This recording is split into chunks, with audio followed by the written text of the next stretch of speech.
मित्रों, आज के युग में अधिसंख्य गुरु ऐसे हो गए हैं जिनसे उनके शिष्य व्यक्तिगत रूप से कभी मिल ही नहीं सकते। यह बहुत अनर्थकारी है, क्योंकि ऐसे शिष्य जीवन भर गुरु से मिलने के लिए छटपटाते रहते हैं, अपनी जिज्ञासाओं को लेकर इधर उधर भटकते रहते हैं। गुरु भटकाव खत्म करने के लिए धारण किया जाता है, न कि भटकाव बढ़ाने के लिए। जीवन के भटकाव को खत्म करने के लिए शिव से श्रेष्ठ गुरु कोई नहीं। सुखी जीवन के लिए शिव को गुरु बनाएं।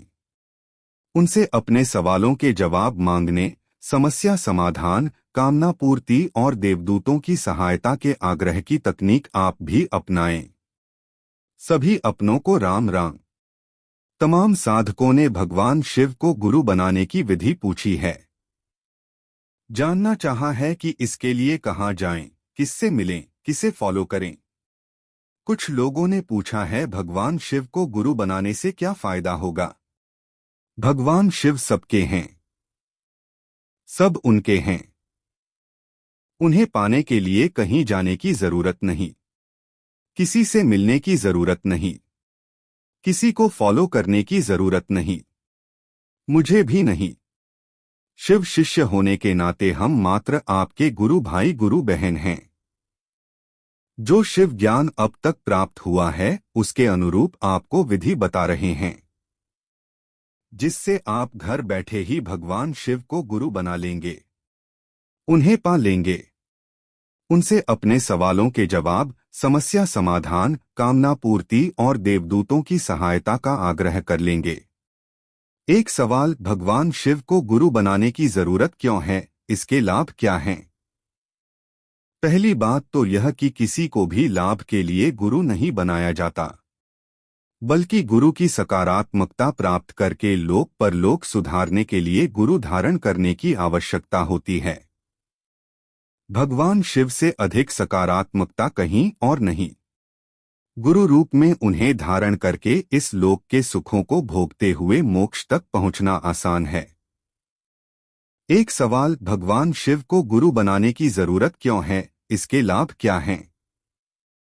पहली बात तो यह कि किसी को भी लाभ के लिए गुरु नहीं बनाया जाता, बल्कि गुरु की सकारात्मकता प्राप्त करके लोक परलोक सुधारने के लिए गुरु धारण करने की आवश्यकता होती है। भगवान शिव से अधिक सकारात्मकता कहीं और नहीं। गुरु रूप में उन्हें धारण करके इस लोक के सुखों को भोगते हुए मोक्ष तक पहुंचना आसान है। घर बैठे शिव को गुरु बनाने का विधान। किसी साफ सुथरे स्थान पर आराम से बैठ जाएं। सुविधा के लिए कुर्सी, सोफे पर भी बैठ सकते हैं। भगवान शिव से कहें, हे देवों के देव महादेव और गुरुओं के गुरु भगवान शिव, आपको मेरा प्रणाम है। ब्रह्मांड के प्रति मुझसे जाने अनजाने हुए अपराधों को क्षमा करके मुझ पर प्रसन्न हो। मुझे दोषहीन करें। मेरे अनाहत चक्र को सुखमय शिवाश्रम बनाकर उसमें विराजमान हो और सदैव यहाँ वास करें। सुख और प्रसन्नता के केंद्र अनाहत चक्र में भगवान शिव की शक्तियों का वास होता है। यह मन की गति से सभी सवालों के जवाब प्राप्त करने में सक्षम होता है। शिष्यता का आग्रह। भगवान शिव से कहें, मैं आपको अपना गुरु धारण कर रहा हूं, आप मुझे शिष्य के रूप में स्वीकार करें। मेरे जीवन में स्थापित हो जाएं, मुझे शिव ज्ञान दें। इस वाक्य को 3 बार दोहराएं। फिर भगवान शिव से कहें, मुझे शिष्य रूप में स्वीकार करने के लिए आपका धन्यवाद। आपको साक्षी बनाकर मैं इसकी घोषणा अंतरिक्ष में कर रहा हूं, ताकि अंतरिक्ष की शक्तियां मुझे शिव शिष्य के रूप में पहचान सकें। फिर दोनों हाथ ऊपर उठाकर घोषणा करें, कहें, अखिल अंतरिक्ष साम्राज्य में मेरी घोषणा उद्घोषित है, इसे दर्ज किया जाए। शिव मेरे गुरु हैं, मैं उनका शिष्य हूं। शिव मेरे गुरु हैं, मैं उनका शिष्य हूं। शिव मेरे गुरु हैं, मैं उनका शिष्य हूं। तथास्तु। हर हर महादेव, हर हर महादेव, हर हर महादेव। उपरोक्त प्रक्रिया सिर्फ एक ही बार अपनानी है। जिस तरह कोई शरीरधारी गुरु एक ही बार कान में मंत्र फूंककर गुरु बन जाता है, उसे बार बार दोहराने की जरूरत नहीं होती। उसके बाद शिवगुरु जी से शिवज्ञान प्राप्त करने का आग्रह रोज करें। कहें, हे शिव, आप मेरे गुरु हैं, मैं आपका शिष्य हूँ, मेरा नमन स्वीकारें। मुझे अपनी शरण में लें। मुझे शिव ज्ञान दें। राम नाम की गुरु दक्षिणा। भगवान शिव को राम नाम बहुत प्रिय है। वे सदैव राम नाम का चिंतन करते रहते हैं। इसलिए गुरु दक्षिणा के रूप में उन्हें रोज 10 मिनट राम नाम जरूर सुनाएं। उनसे कहें, हे मेरे गुरुदेव, आपको प्रणाम है। आपको साक्षी बनाकर मैं गुरु दक्षिणा के रूप में आपको राम नाम सुना रहा हूँ। मेरे मन मंदिर में विराजमान होकर राम नाम सुने, प्रसन्न हो और मुझे निरंतर शिव ज्ञान प्रदान करें। उसके बाद 10 मिनट मन ही मन में राम राम का जप करें। शिव शिष्यता के नियम। भगवान शिव भोले भंडारी हैं। वे किसी पर कोई नियम नहीं थोपते। गलती होने पर भी अपने शिष्यों को सीख देकर सुधरने का अवसर देते हैं, सजा नहीं देते। वे चाहते हैं कि उनके शिष्य किसी के लिए दुख का कारण न बने, इसलिए गिने चुने प्रतिबंध निभाने होते हैं। 1. किसी की आलोचना न करें। 2. गैर जरूरी तर्क से बचें। शिवगुरु से अपने सवालों के जवाब का आग्रह। कोई भी शिष्य अपनी जिज्ञासाओं के लिए अपने गुरु की ओर निहारता है। उनसे अपने सवालों के जवाब पाने की उम्मीद रखता है। आप भी शिवगुरु से अपने सवालों के जवाब प्राप्त करें। उनसे पूछा गया कोई सवाल अनुत्तरित नहीं रहता।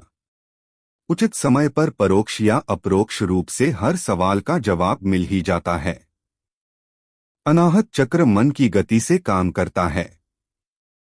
वहां आमंत्रित शिव शक्तियां ब्रह्मांड से सवालों के जवाब मन की गति से ले आती हैं। उन्हें डिकोड करने में जितना समय लगता है, वही समय जवाब समझ पाने में लगता है। आगे मैं जो तकनीक बता रहा हूं, उसका जितना अधिक अभ्यास करेंगे, उतनी ही सटीकता से अपने सवालों के जवाब समझ सकेंगे। यह तकनीक विश्वास और अवचेतन शक्ति कार्य विज्ञान पर आधारित है। शिवगुरु से सवालों के जवाब पाने की विधि। सुविधाजनक स्थिति में शांत मन से बैठ जाएं। 16 बार लंबी और गहरी सांसें लें।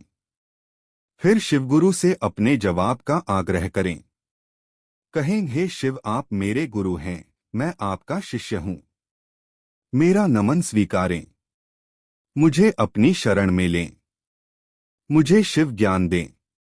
आपको साक्षी बनाकर आपके समक्ष अपना सवाल रख रहा हूं, इसे स्वीकार करें और मुझे इसके जवाब से अवगत कराएं। आपका धन्यवाद। इसे 3 बार दोहराएं। फिर अपना सवाल कहें। ध्यान रहे, सवाल स्पष्ट होना चाहिए। एक सवाल में कई सवाल शामिल न हों। पूछने के बाद इत्मीनान से इंतजार करें। डायरेक्ट या किसी न किसी रूप में जवाब मिल जाएगा। जवाब पाने के लिए अपना टाइम टेबल निर्धारित न करें। जवाब के लिए मन में व्याकुलता न रखें, अन्यथा अवचेतन शक्ति भ्रमित होगी, जिससे आप जवाब डिकोड नहीं कर पाएंगे। लगेगा कि सवाल अनुत्तरित रहा। शिवगुरु से अपनी कामनाएं पूरी करने का आग्रह। युगों से शिवगुरु अपने शिष्यों की कामनाएं पूरी करते आए हैं। इसके लिए सुविधाजनक स्थिति में शांत मन से बैठ जाएं। 16 बार लंबी और गहरी सांसें लें। फिर शिवगुरु से अपनी कामना पूरी करने का आग्रह करें। कहें, हे शिव, आप मेरे गुरु हैं, मैं आपका शिष्य हूं, मेरा नमन स्वीकारें। मुझे अपनी शरण में लें। मुझे शिव ज्ञान दें। आपको साक्षी बनाकर आपके समक्ष अपनी कामना प्रस्तुत कर रहा हूं, इसे स्वीकार करें, साकार करें। आपका धन्यवाद। इसे 3 बार दोहराएं। फिर अपनी कामना कहें। ध्यान रहे, कामना स्पष्ट हो। एक कामना में कई कामना न जुड़ी हों। शिव गुरु से कहने के बाद कामना पूरी होने का इंतजार करें। शिवगुरु से अपनी समस्या समाधान का आग्रह। देवी देवता भी अपनी समस्या लेकर भगवान शिव के पास जाते हैं। आप भी उनसे अपने समाधान का आग्रह करें। इसके लिए सुविधाजनक स्थिति में शांत मन से बैठ जाएं। 16 बार लंबी और गहरी सांसें लें। फिर शिवगुरु से समस्या समाधान का आग्रह करें। कहें, हे शिव, आप मेरे गुरु हैं, मैं आपका शिष्य हूं। मेरा नमन स्वीकारें। मुझे अपनी शरण में लें। मुझे शिव ज्ञान दें। मैं विपत्तियों, व्याधियों, समस्याओं से आहत हूं। मुझे समस्या मुक्ति की राह देकर सफल व सुखी कर्मयोगी बनाएं। आपका धन्यवाद। इसे 3 बार दोहराएं। फिर पूरे विश्वास के साथ शिवगुरु की तरफ से समाधान का इंतजार करें।